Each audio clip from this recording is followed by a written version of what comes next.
अस्सलाम वालेकुम dear students, मैं हूं काशिफ तनवीर और आज हम आपको डिड मीडिया यूट्यूब चैनल के ऊपर हम आपको खुश आमदीद कहते हैं। इस चैनल के ऊपर मुख्तलिफ़ तरह की हम पाकिस्तान स्टडीज़ की वीडियोस भी अपलोड किया करेंगे।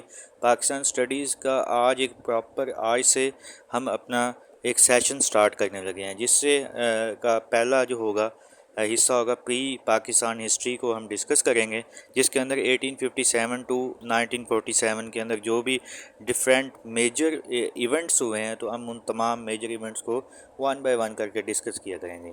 तो चलें बगैर देर किए हम अपने पहले टॉपिक की तरफ चलते हैं। तो आज जो हमारा फर्स्ट टॉपिक है वो है war of independence. War of independence basically जो 1857 के अंदर हुई थी अंग्रेज़ों के ख़िलाफ़, बेसिकली ये एक जंग थी जो मुसलमानों और हिंदुओं ने मिलकर लड़ी थी। इस जंग के अंदर जो थे अंग्रेज़ थे वो इसको वार ऑफ म्यूटनी का नाम भी देते हैं। तो देखते हैं कि वार ऑफ इंडिपेंडेंस को प्रॉपर शुरू करने से पहले हम जो है इसके हिस्टोरिकल बैकग्राउंड की बात करते हैं। हिस्टोरिकल बैकग्राउंड के ये वार हुई क्यों थी।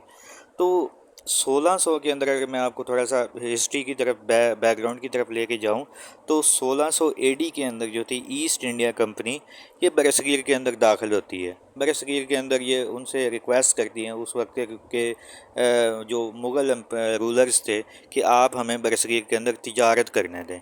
तिजारत की गर्ज से ये बरसगीर के अंदर आती हैं। तो ऐसा ऐसा ये अपनी पहले इनका बेसिक और मेन पर्पज़ जो होता है वो सिर्फ़ और सिर्फ तिजारत ही होता है।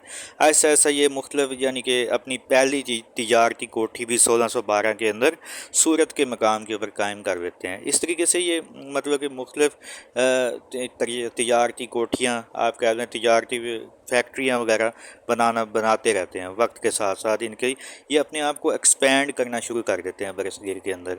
तो इसी तरीके से मतलब कि 1757 के अंदर जो बैटल ऑफ प्लासी होती है, जिसके अंदर बंगाल के नवाब सिराजुद्दौला को शिकस्त हो जाती है, तो उसके बाद से ना ये आहिस्ता आहिस्ता अपनी सरगर्मियों को और ज़्यादा ब्रिटिशर्स जो होते हैं ये तेज़ करना शुरू कर देते हैं। और आहिस्ता आहिस्ता 1857 से थोड़ा अर्सा पहले तक ये इस कदर मतलब कि मजबूत हो चुके होते हैं कि ये पूरे बरसगीर के ऊपर छा जाते हैं। छा जाने से मुराद ये है कि हर एक चीज़ के ऊपर इनका बहुत ज़्यादा कंट्रोल होना शुरू हो जाता है। ऐसा ऐसा मुग़ल शहज़ादों की भी वीक एडमिनिस्ट्रेटिव सेटअप की वजह से वो सारा का सारा इनके ऊपर ही डिपेंड करना शुरू कर देते हैं। तो यानी कि ये बरसगीर का निज़ाम भी यही लोग चलाना शुरू कर देते हैं। तो इसकी अगर हम बात करें रीज़न्स की कि वार ऑफ इंडिपेंडेंस हुई क्यों थी, तो इसकी रीज़न्स में कुछ ये था कि एडमिनिस्ट्रेशन का निज़ाम जो था वो सारा जो ब्रिटिशर्स थे इन्होंने अपने अंडर ले लिया था। और इन्होंने 80/20 का भी एक रूल अपनाया था। 80/20 से मुराद ये कि बरसगीर के जो टॉप 20% जो भी मेजर जो ओहदे होंगे वो सारे के सारे वो उन्होंने अपने अंदर अपने कंट्रोल के अंदर ले लिए थे, जिसके अंदर ये जो है आपकी सिविल सर्वेंट्स आ जाते हैं और इस तरह से और भी डिफेंस वगैरह के जो मेन ओहदे थे वो सारे के सारे उन्होंने अपने अंडर ले लिए थे। तो इस तरीके से जो बाकी 80% थे जो आम मतलब के किस्म के जो ओहदे थे वो सारे के सारे जो थे आम लोगों को दे दिए थे, बरसगीर के लोगों को। और जो अपने मेन जो ओहदे थे वो सारे के सारे उन्होंने खुद अपने पास रख लिए थे। तो इसके अलावा इन्होंने कोर्ट सिस्टम के अंदर चेंज कर दिया। कोर्ट सिस्टम के अंदर जो लैंग्वेज थी ऑफिशियल लैंग्वेज उसको इंग्लिश कर दिया गया। इकनॉमिक काजेज़ की भी अगर हम बात की जाए तो उस वक्त का जीडीपी रेट जब ये बरसगीर के अंदर दाखिल हुई थी ईस्ट इंडिया कंपनी, तो उस वक्त बरसगीर को सोने की चिड़िया माना जाता था, क्योंकि इसका जीडीपी बहुत हाई था। तो इसका जीडीपी 34% था तकरीबन। और जब ये पूरा इनके अंडर कंट्रोल आ जाता है पूरा निज़ाम, तो ये हाई टैक्स इंपोज करना शुरू कर देते हैं। हाई टैक्स इंपोज करने से मुराद ये कि टैक्स बहुत ज़्यादा बढ़ा देते हैं, जिसकी वजह से इन्फ्लेशन रेट बढ़ जाता है और पॉवर्टी यानी कि गुर्बत बहुत ज़्यादा लोगों के अंदर आ जाती है।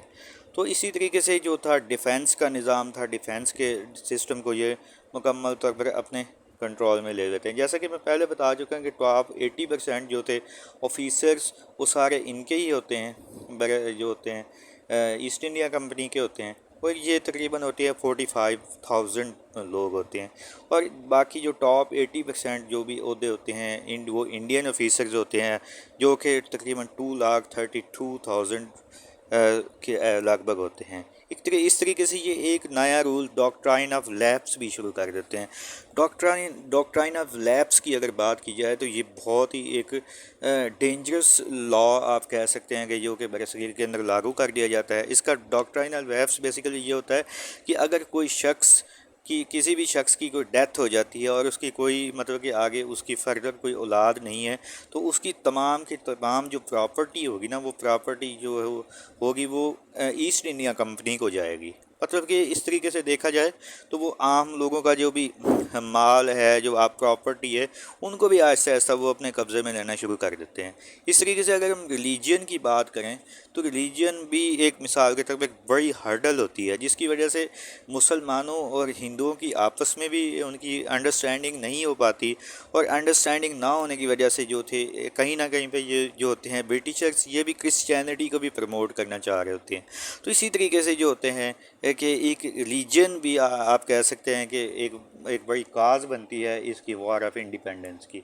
तो फर्दर हम देखेंगे कि वॉर ऑफ इंडिपेंडेंस की काजेज़ को तो आज हमने मतलब कि डिस्कस कर लिया डिटेल से। हम अपने नेक्स्ट लेक्चर के अंदर देखेंगे कि ये जो वॉर ऑफ इंडिपेंडेंस हुई थी, इसका नतीजा क्या निकला था। आया कि इंडियंस ने विन की थी, ब्रिटिशर्स ने विन की थी, और इसका मिसाल के तौर पर फर्दर बरसगीर की तारीख़ के ऊपर इसके क्या इम्पैक्ट हुए थे। तो चलें, आज का लेक्चर हम यहीं पे ख़त्म करते हैं। तो अगर आपका कोई क्वेश्चन हो तो आप कमेंट बॉक्स के अंदर अपना क्वेश्चन पूछ सकते हैं। बाकी आप डिड मीडिया यूट्यूब चैनल को ज़्यादा से ज़्यादा सब्सक्राइब करें और बेल आइकन को प्रेस कर दें ताकि हर आने वाली नई वीडियो आप तक पहुंच सके। ओके जी, अल्लाह हाफिज़, दुआ में याद रखिएगा।